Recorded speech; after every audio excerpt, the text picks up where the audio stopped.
Seamus Hughes is Deputy Director of the Program on Extremism at George Washington University's Center for Cyber and Homeland Security and a former senior counterterrorism advisor for the U.S. Senate Homeland Security and Governmental Affairs Committee. And he joins us now. Good to have you. Thanks for having me. All right. So according to the New York Times, Rahami's father warned the FBI that his son was a terrorist in 2014.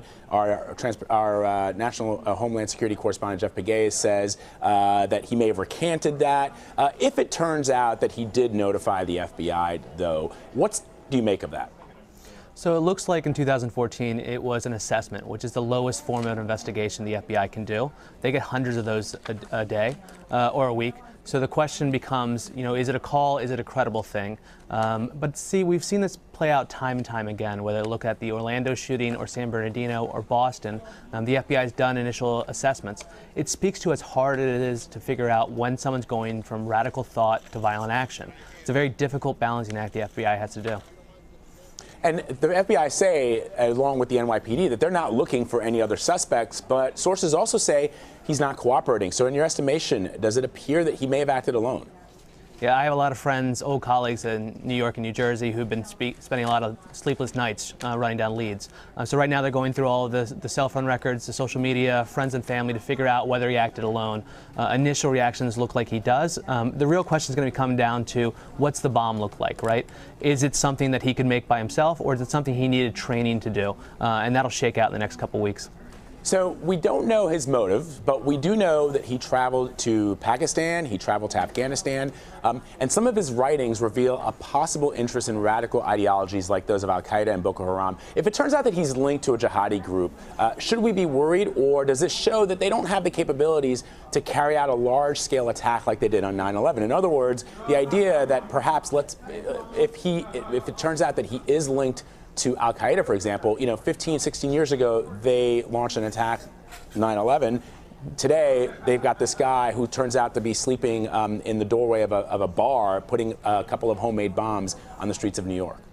Right. Although we should note that if those bombs went off and they're placed the right place, we'd have a different conversation right now. Absolutely. But, we have seen Al-Qaeda be interested in more sophisticated attacks.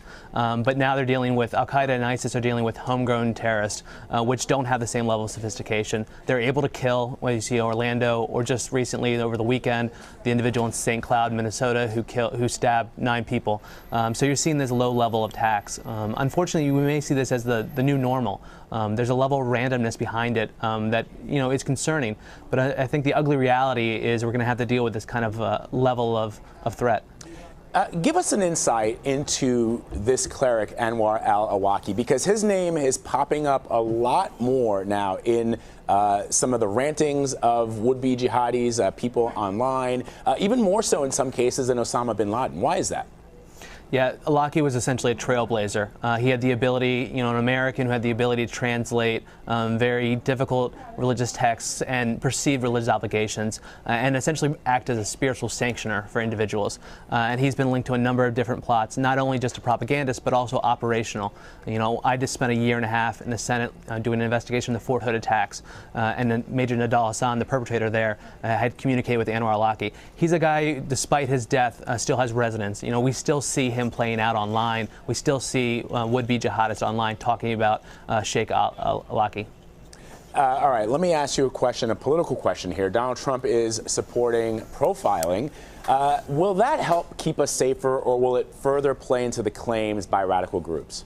So we look at data and facts of the program on extremism, and there's not a typical profile of an ISIS recruit or Al-Qaeda recruit or jihadist recruit. They're old, they're young, they're rich, they're poor, black and white. So unfortunately, profiling doesn't work. One, from a data standpoint, and two, just from a moral standpoint. So unfortunately, there's not a checklist of a would-be terrorist, right? They don't go through a linear process, and there's not a typical profile of them. All right, Seamus Hughes, as always, thanks so much for coming on. Thank you.